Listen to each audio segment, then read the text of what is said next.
It was early morning. One of my friends was a local gunsmith, and he handed out firearms to anybody who'd take one. You see, the Daltons got it in their heads to rob 2 banks at the same time. 2 banks on the same damn street. The story was Bob Dalton's girl was always writing him about how he had no ambition. "Oh, you're nobody next to Jesse James," she'd say. Finally, the bastard took his brothers to Coffeyville just to shut her up. Right. It's always the woman's fault. Well, the locals recognized the Daltons right off. Before they could get away, half the town took up arms to defend their property. Put some holes in them!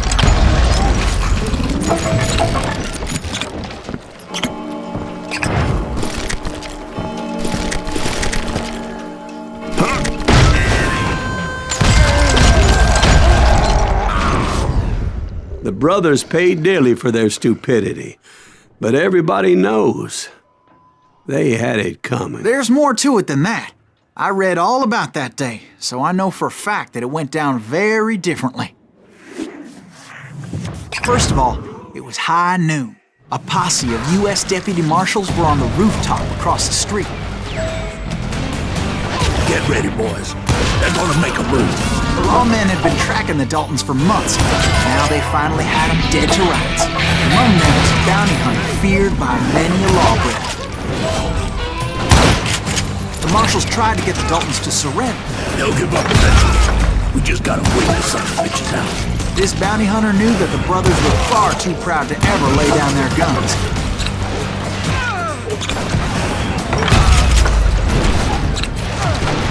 He went in there alone to confront those criminals.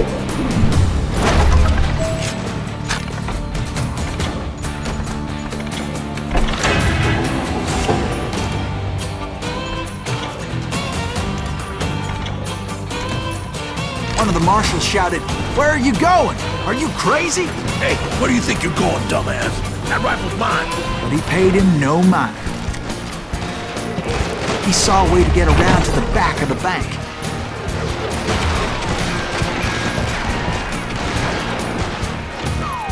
Then he figured out how to hit the Daltons from a direction they weren't expecting.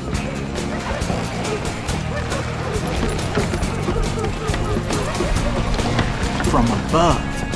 Fortunately, a water tower was right there. A moment later, he was climbing up a steep ladder, laughing at danger as he did. It was brave men like him who risked their lives to tame this wild country.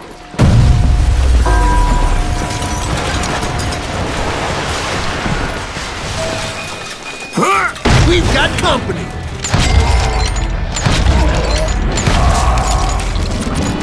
Heroic men like him, who did what other men couldn't or wouldn't to make this country free. Like Jim Bowie and Davy Crockett, who died defending the Alamo. Is that Silas Greaves? Son of a bitch!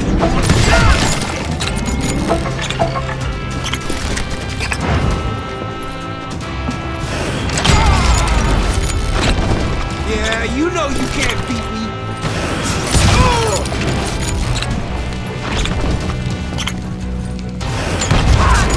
You rule the day.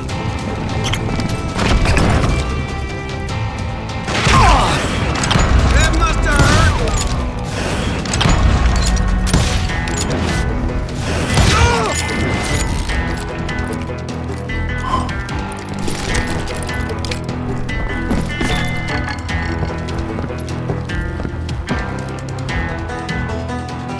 over there!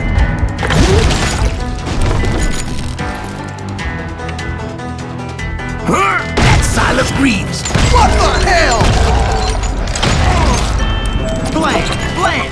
He came away victorious, taking down those thieving Daltons.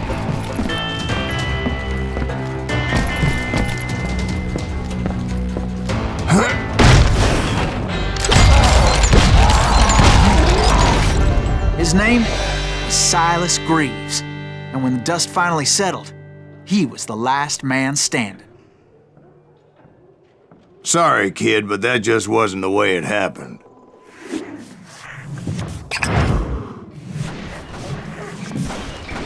It was early evening, not high noon.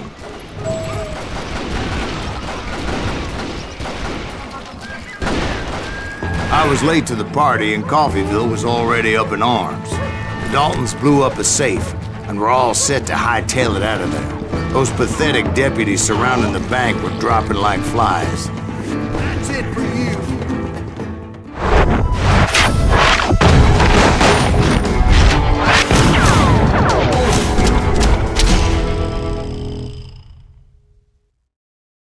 I had been tracking those jokers for months, waiting for them to do something reckless.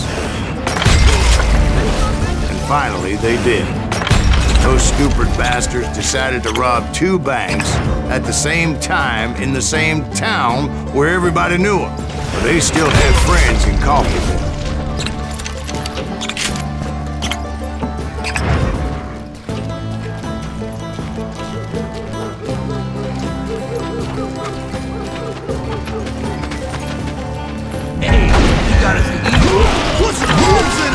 Those friends came after me like a pack of wild dogs, tooth and nail. They were coming at me from all directions. I caught sight of the Daltons running with the money and didn't want to lose them. Problem was, they knew the town better than I did. And to top it off, I found myself in the middle of another shootout entirely. Did the Daltons hole up in somebody's house? No, it was the Smiths, I believe. They were cousins of the Daltons, and they were shooting at the Browns, who were shooting at the Daltons, which wasn't any surprise, because those 2 families have been feuding forever. And since the Joneses are related to the Browns, they shot at the Smiths, pissing off the Heimhoffers, whose daughter recently married a Smith. Well, bullets were flying every which way as all the old feuds in Kansas caught fire all at once. There was a hell of a lot of pissed off people in Coffeyville that day. But that's just the way life is sometimes. Shit happens.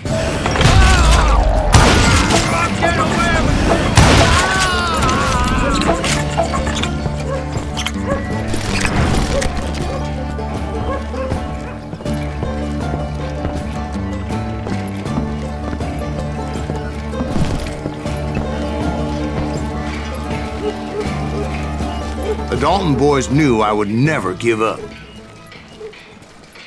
Those Daltons weren't the sharpest knives in the drawer, but they always stood together. They set a trap to slow me down and allow at least 2 of them to escape. The 3rd brother stayed behind to plant me, just in case that trap of theirs didn't work.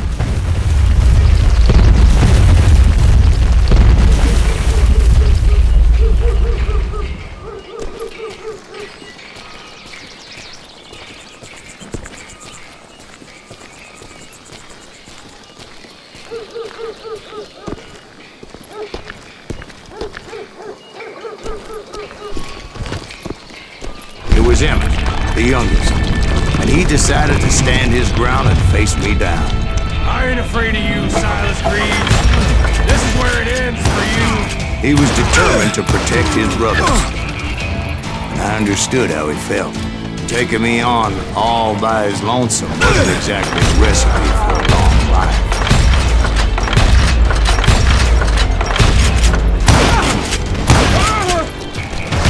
I'm gonna plant you where you stand.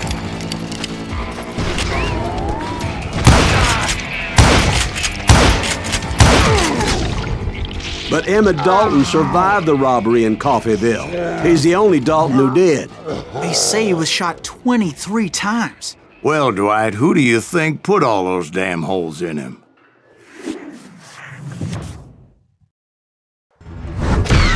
But I have to admit, that boy had grit.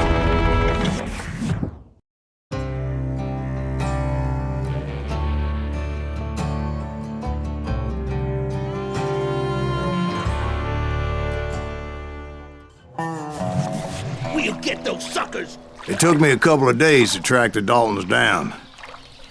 They can't get away with this. And in that time, a whole posse of local vigilantes offered to lend a hand.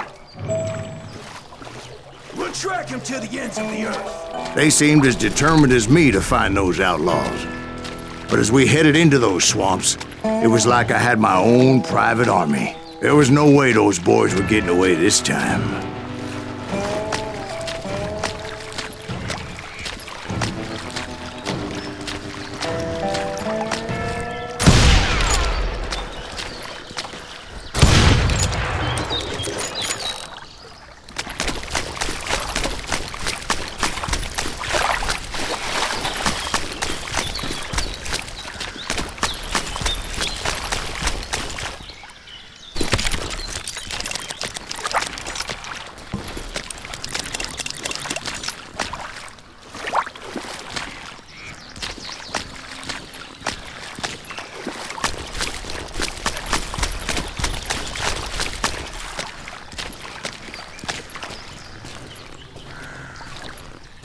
It was early fall, right?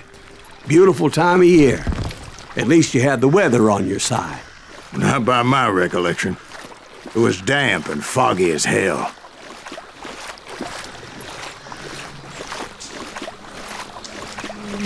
It was tough to stay on a true course, so we kept an eye out for landmarks.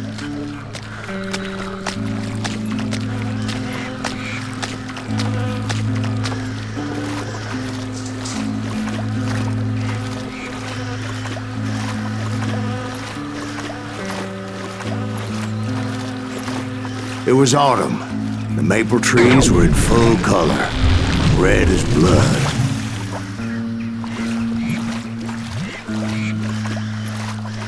The rains that year were torrential, so the whole area was flooded. The vigilantes had spread out wide, and pretty soon I couldn't see anybody.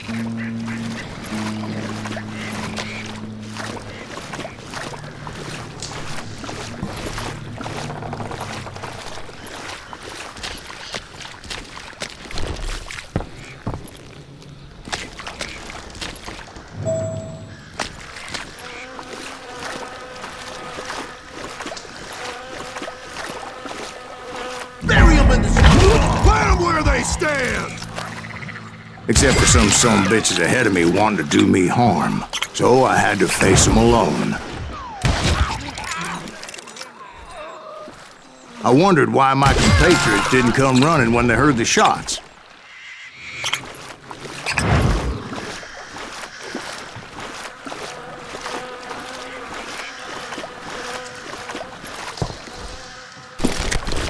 So did you find the Daltons? Not yet, but I did have the questionable pleasure of meeting a few of their friends.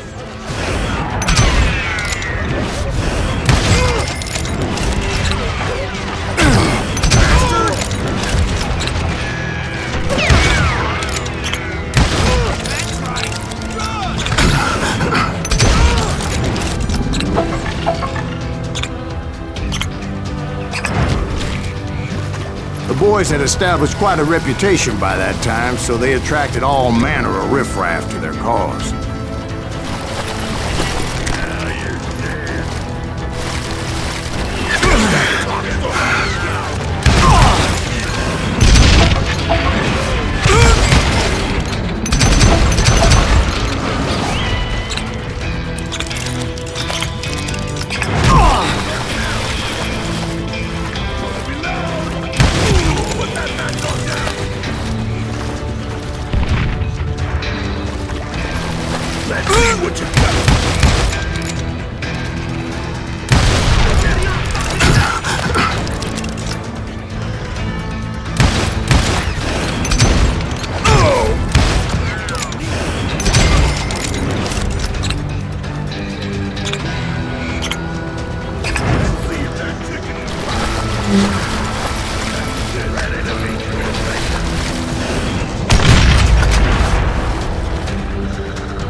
Reinforcements was nowhere to be seen.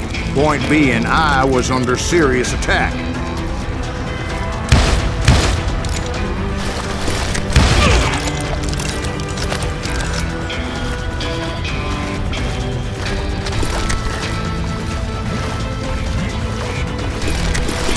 Kill that goddamn bounty hunter!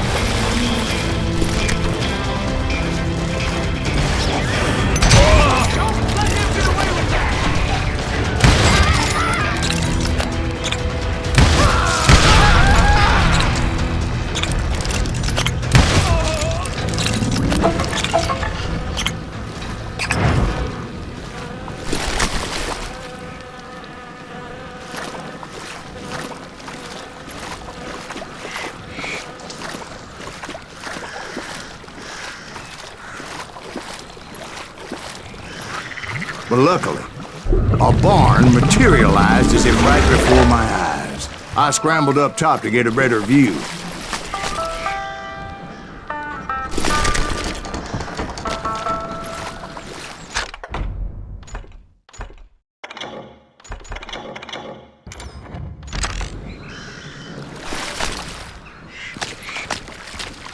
but just ended up falling inside. So, how did you get out?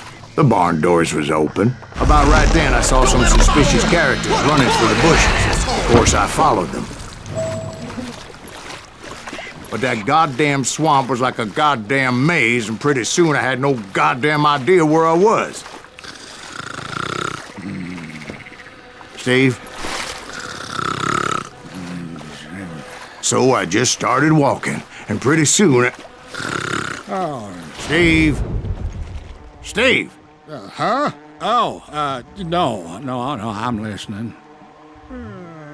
Indians surrounded me from all sides.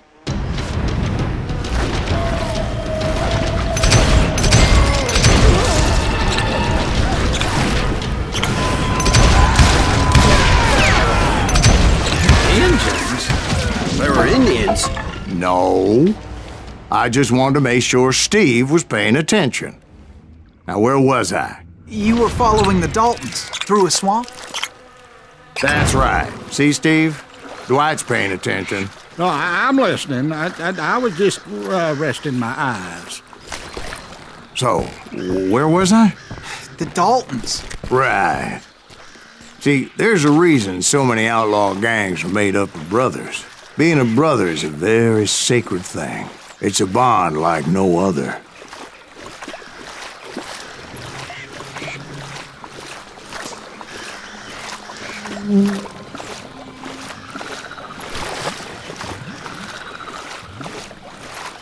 Bounty hunters! Stop that, son! So did you ever find the damn Daltons? Not yet, but I did find a few of their cousins. You Kansans breed like rabbits. More Smiths or Heimhoffers or who knows what. But hell, what's more important than family? I bet Ben knows what I'm talking about.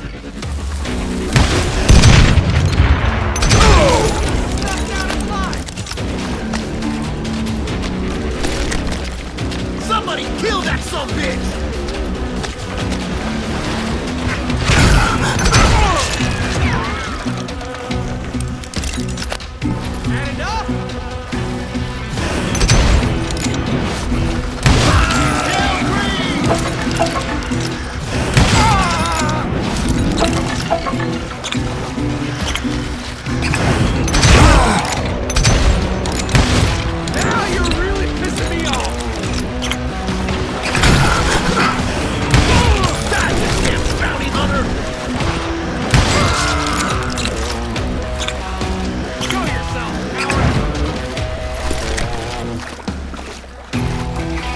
Sending you to hell!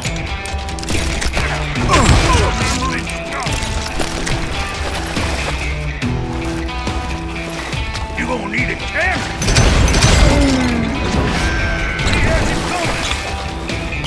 What are you gonna do?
Dalton boys were out there somewhere, standing together against anyone who would threaten them.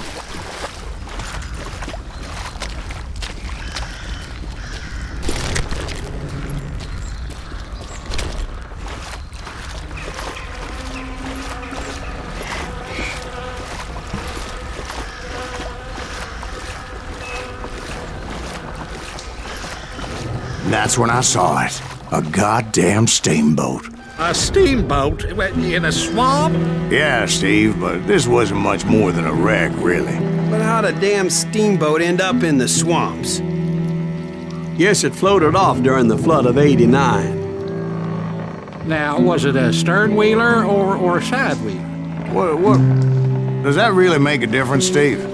It was a steamboat with a goddamn army on board. It was then that a fusillade of bullets come raining down from on high, and those vigilantes who accompanied me weren't anywhere to be found. But among those men that were shooting at me, I thought I saw some familiar faces. You're dead.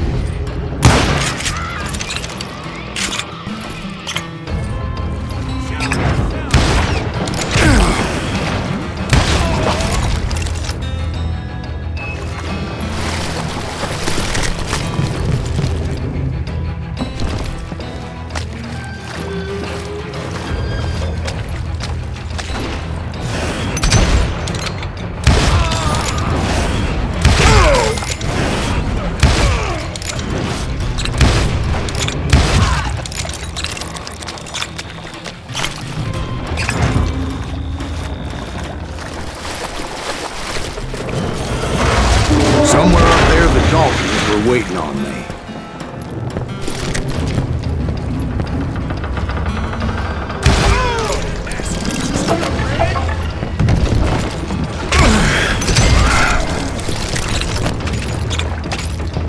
Sounds like you don't give up too easy. That's the kind of man I am, Ben. I set out to do something. I do it. Surrender just ain't in my nature. Plus, I'm stubborn as hell.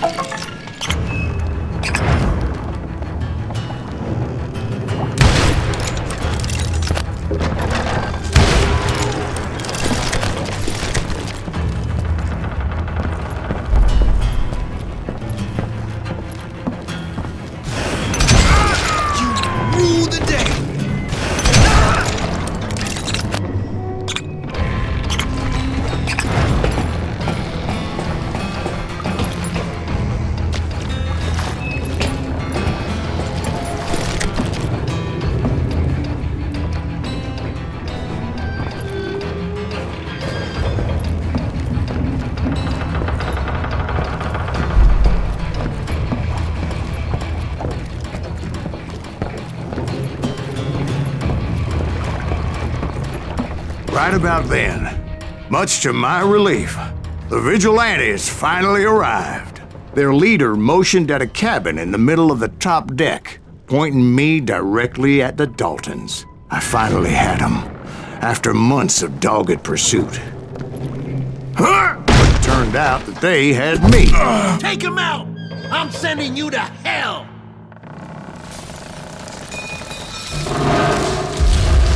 The Daltons had played me like a fiddle. Apparently the vigilantes were on their damn payroll. They didn't just want to shoot me.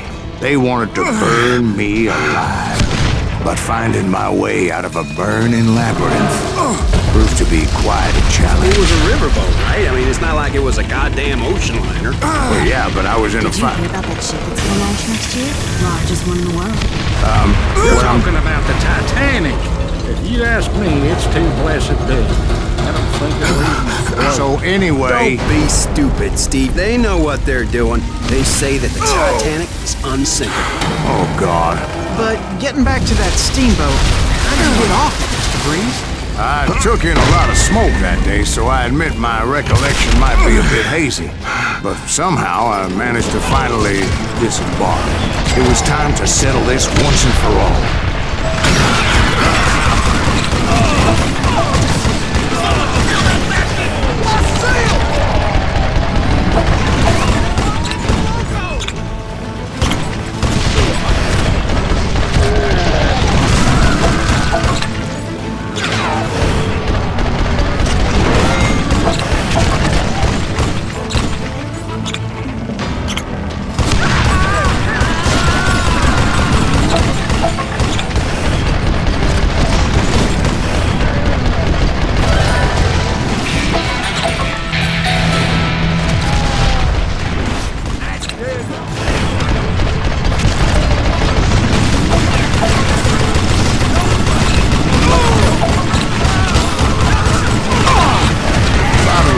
weren't about to come at me one at a time. They were in this together. Two brothers side by side, determined to take me down. Confident that this time the odds were on their side.